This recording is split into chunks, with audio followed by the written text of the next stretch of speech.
Well, we're early again, so it's still nice and cool.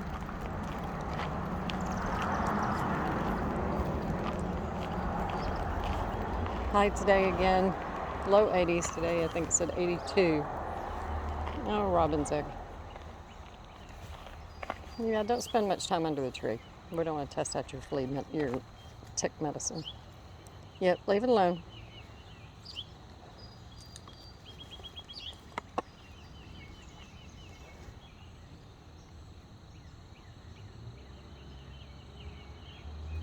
Okay.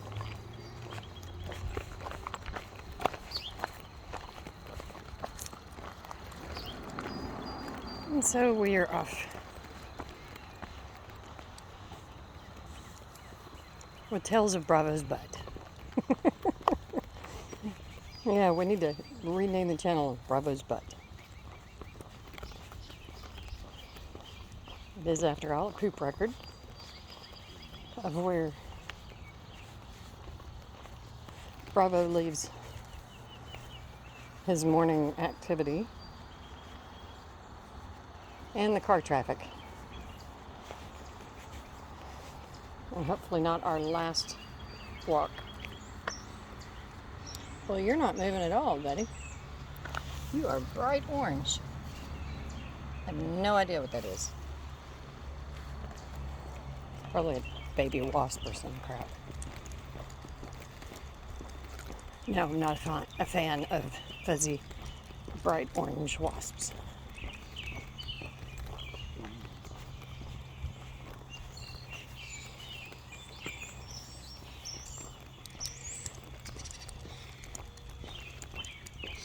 But nothing is without purpose. I just don't know what theirs is. I guess I should look into that before I have my opinion. Nope. Come on, up here. Smelling something, aren't you?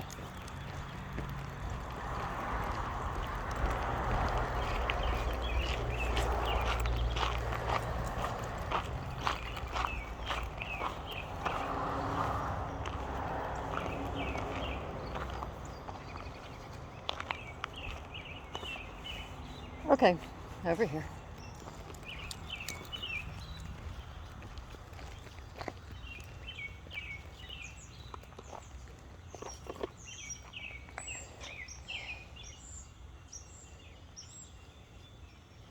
Starting to see ant hills around, and saw a thing online anyway that recommended borax. I saw a bunch of ants on something, obviously somebody throwing something out, whatever, but anyway, ants were all over something, a piece of food or whatever, and I took some borax out there, and well, they were gone the next day.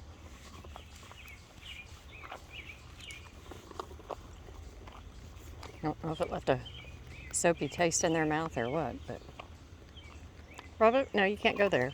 Hey, no.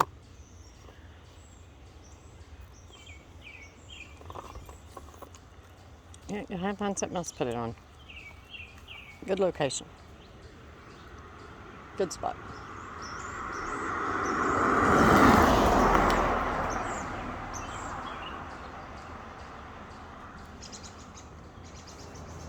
Speed limit on this little residential street is 25.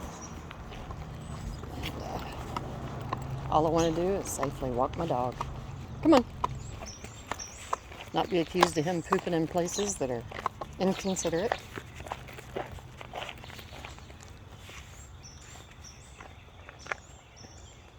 Always have one. Hate to use one.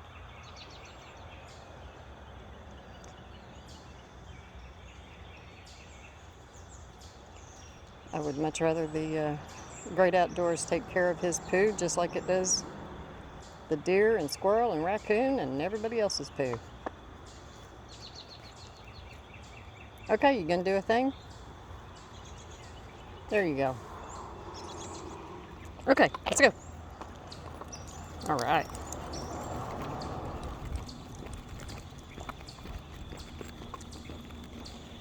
There's this fun channel that I get a kick out of, and it does like top 5 historical strange things or whatever, and I can't think of the name of it. Dang, what is it? Unexplained? I don't remember the name of the channel, but anyway. And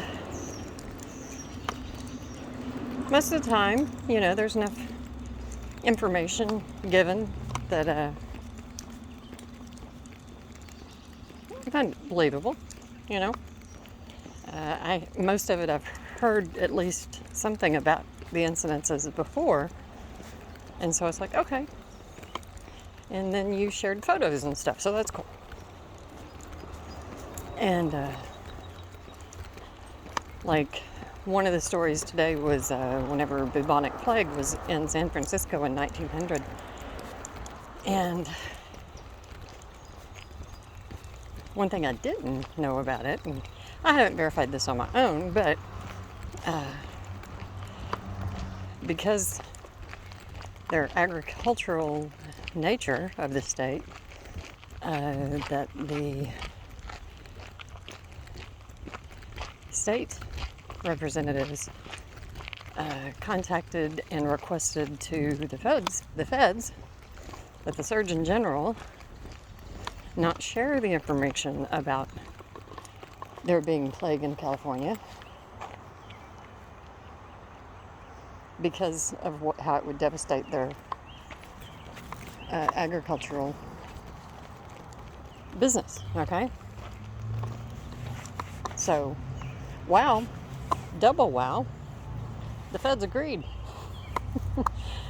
And it became illegal for people to even talk about it, residents to communicate to anyone anywhere that there was plague in California.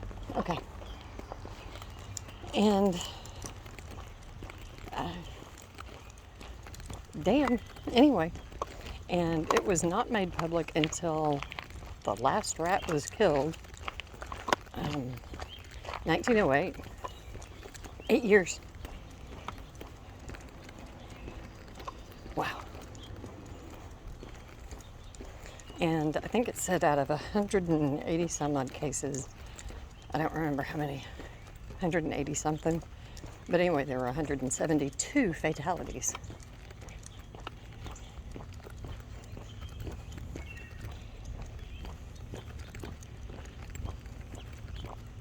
So anyway, it just seems like one of those things people,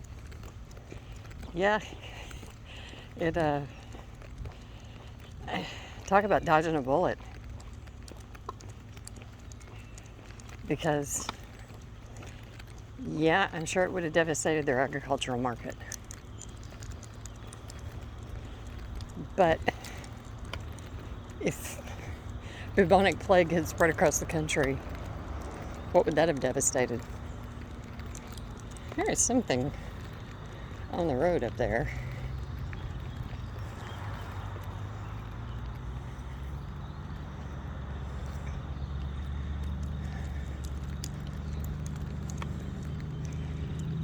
I don't know if it's a dead thing or a live thing. Probably just a thing we don't want to see.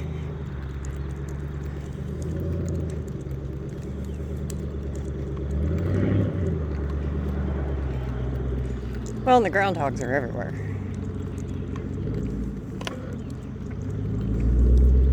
Looks like a groundhog.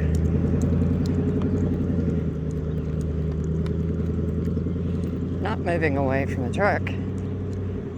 Okay, Bravo. Over here. Go.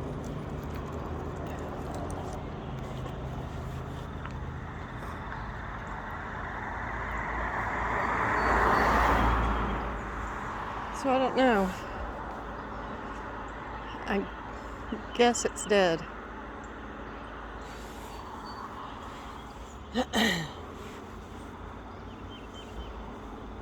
We turn around, it's gone. I guess we know it wasn't. Blessings on your journey. Um,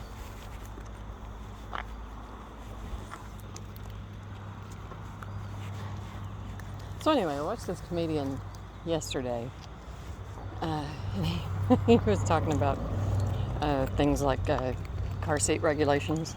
And it was a funny little piece about a high schooler wrestler who weighs 98 pounds having to ride in a car seat to his prom. But anyway, it was just about the absurdity of where car seat rules have gone. And so I was talking with my son about this, and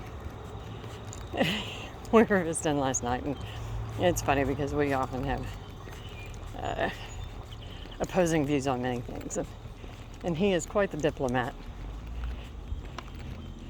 and uses phrases like, there's a fine line. Well, and I was talking about the car seat things, and how he rode in a car seat. He may have been like 2 whenever I took him out of the car seat and he started riding the armrest. But anyway, and he said, yeah, I know, and so I was making the point of, the reason, and then we talked about people being offended by everything under the sun, and he felt the same way, and I was commenting on these, it's because these people are being raised in bubble wrap instead of, being taught. And so, I said, you teach your kid not to put their hand on the hot stove. You don't remake all the stoves in the world so they don't get hot.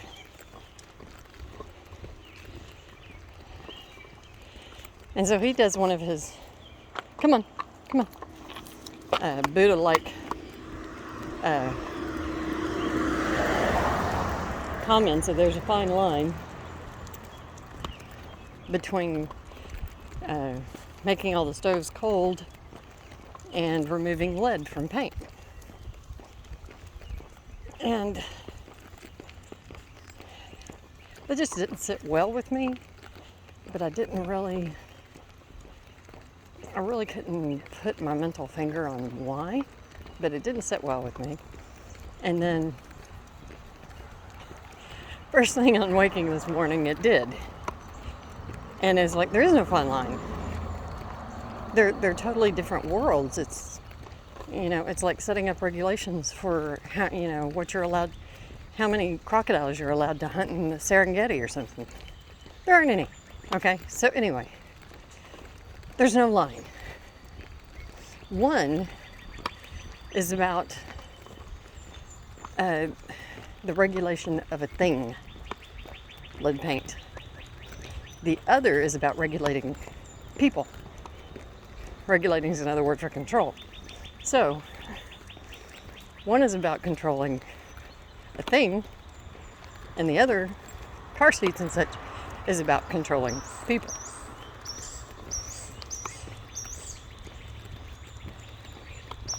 Because the truth is, if you choose not to put your child in the car seat, that is entirely up to you. You've already taken one of the most dangerous decisions and made it your own to put your child in the car at all.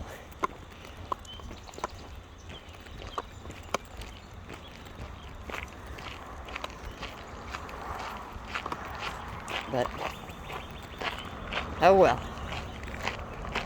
So yeah, there's a huge difference between controlling a thing and controlling people's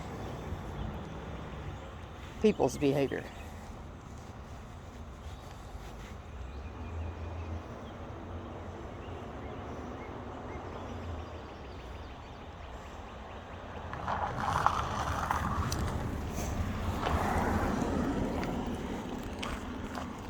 It's very polite. Glad they are driving their new car safely.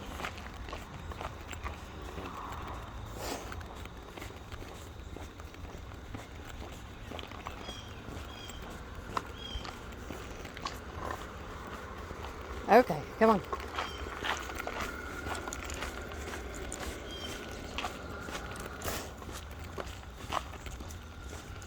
We still have not seen Mama Dog. And I'm afraid that is a bad thing.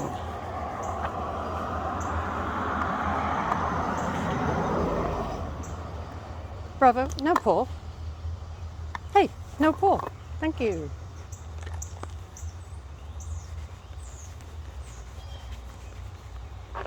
But beautiful Rodney is still putting meat out for him.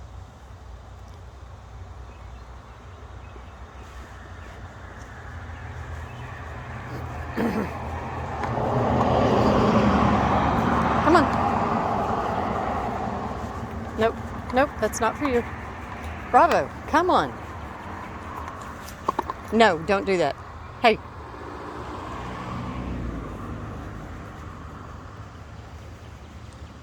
Much better, thank you. Okay, if you want to potty, that's fine. Oh.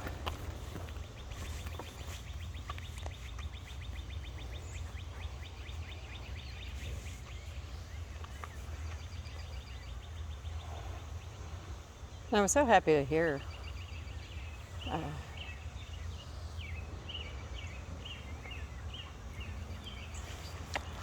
whenever, I shared with him the whole thing about, the whole cultural appropriation and exclusion. You can't have those together. And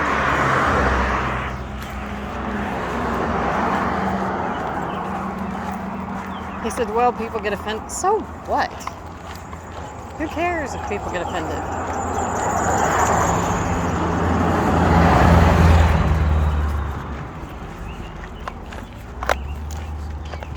Here's what it boils down to. My feelings are not your responsibility. Okay? Your feelings are not my responsibility. If it looks like I don't have any,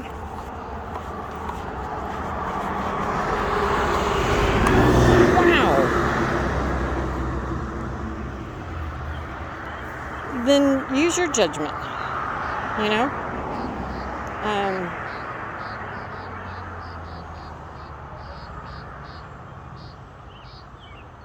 But anyway, people, and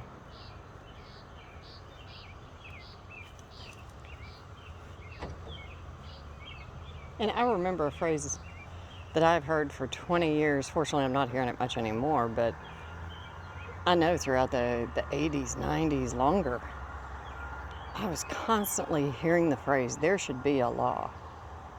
There should be a law. No, there doesn't need to be a law. You just laws are great for lawyers.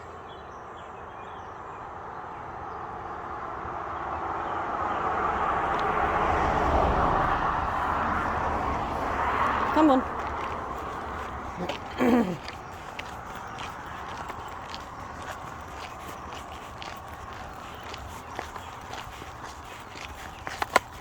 Hey, no, I don't know what you smelled, but we're not going after it. I don't see anything, Bravo.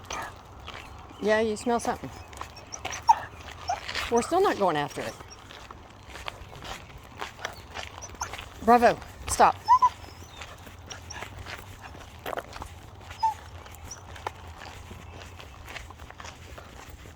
And if we do see it, I don't want you scaring it into traffic or something, buddy.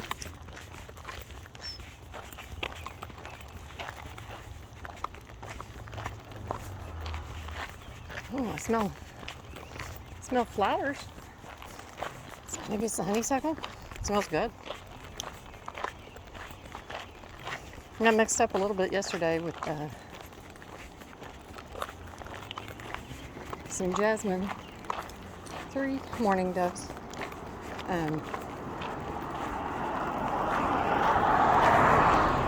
Boy, I have to use that stuff very sparingly.